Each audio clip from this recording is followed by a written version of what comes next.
Welcome back to the channel. Today's story exposes one of the most uncomfortable truths hidden behind royal walls. For more than 2 decades, Prince Andrew's official residence was reportedly allowed to decay without a single formal inspection. No checks, no enforcement, no accountability. And the consequences of that neglect are now impossible to ignore. This is not gossip. These are documented claims, financial obligations, and newly surfaced details that raise serious questions about privilege, responsibility, and how rules quietly change when royalty is involved. Prince Andrew has lived at Royal Lodge, a 30-room mansion located inside Windsor Great Park, since 2003. The property is not owned by him personally.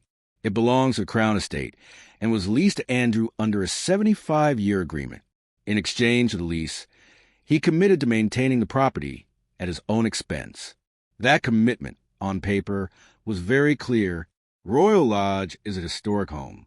It once housed Queen Elizabeth, the Queen Mother, and has significant heritage value. Under the lease terms, Andrew was responsible for all repairs, structural upkeep, and routine maintenance. The agreement assumed regular inspections would take place to ensure the property was being properly maintained. But here's the shocking part. According to recent reports, the property was allegedly not formally inspected once in 22 years. No routine checks, no maintenance enforcement, no intervention as the building deteriorated. By the time concerns were finally raised, the damage was already extensive. Sources familiar with the situation claim that Royal Lodge now suffers from serious structural issues. Reports describe leaking roofs, rotting woodwork, damp walls, aging plumbing systems, and electrical infrastructure that has not been modernized in decades. These are not cosmetic problems. They are the kinds of issues that threaten the long-term survival of a historic building. So how did it get this bad? The answer appears to be a combination of financial strain, royal leniency, and a complete lack of oversight. After stepping back from royal duties in 2019, Prince Andrew reportedly lost access to public funding and many of the financial resources that once supported his lifestyle. While he continued living at Royal Lodge, his ability to fund large-scale maintenance projects became increasingly limited. Instead of downsizing or relocating, Andrew remained in the mansion. Over time, essential repairs were delayed. Roof work was postponed. Exterior restoration was ignored. Internal systems aged without replacement.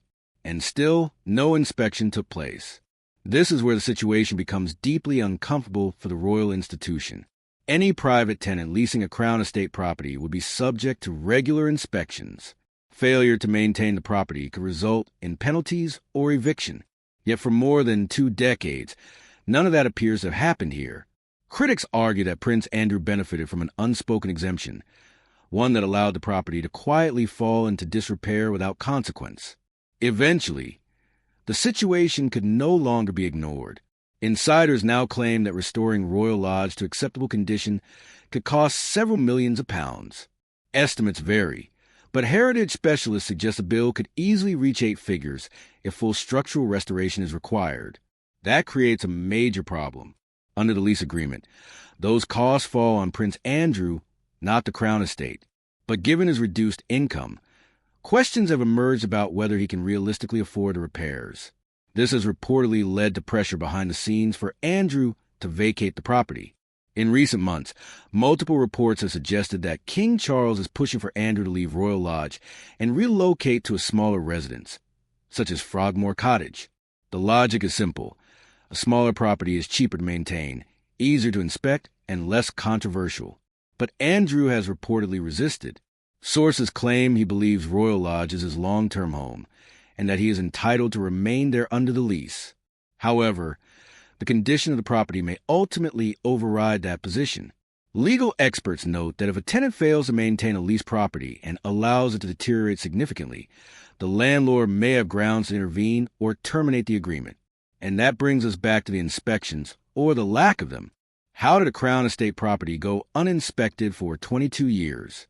Some insiders suggest the answer lies in deference.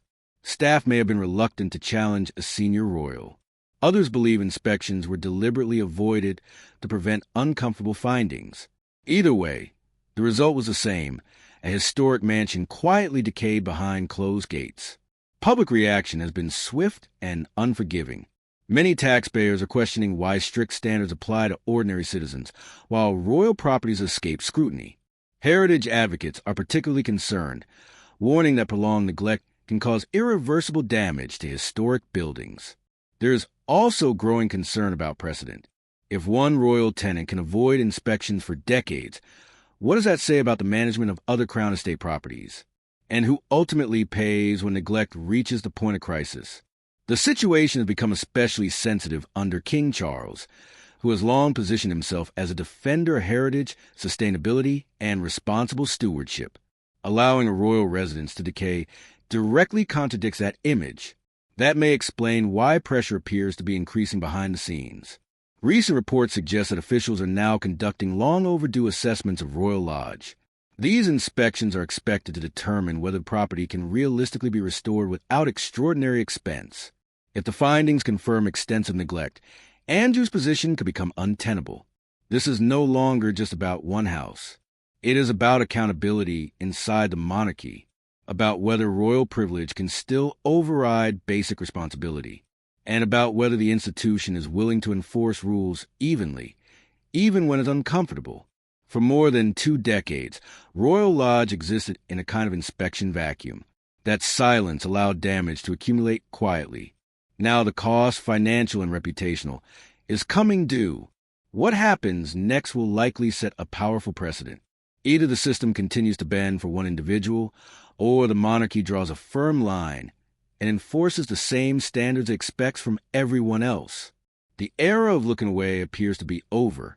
Thanks for watching today's investigation. Stories like this reveal how power, privilege, and silence can shape outcomes behind closed royal doors. If you want more in-depth breakdowns of hidden royal controversies, untold details, and stories that headlines often avoid, subscribe to the channel and turn on notifications so you don't miss our next video.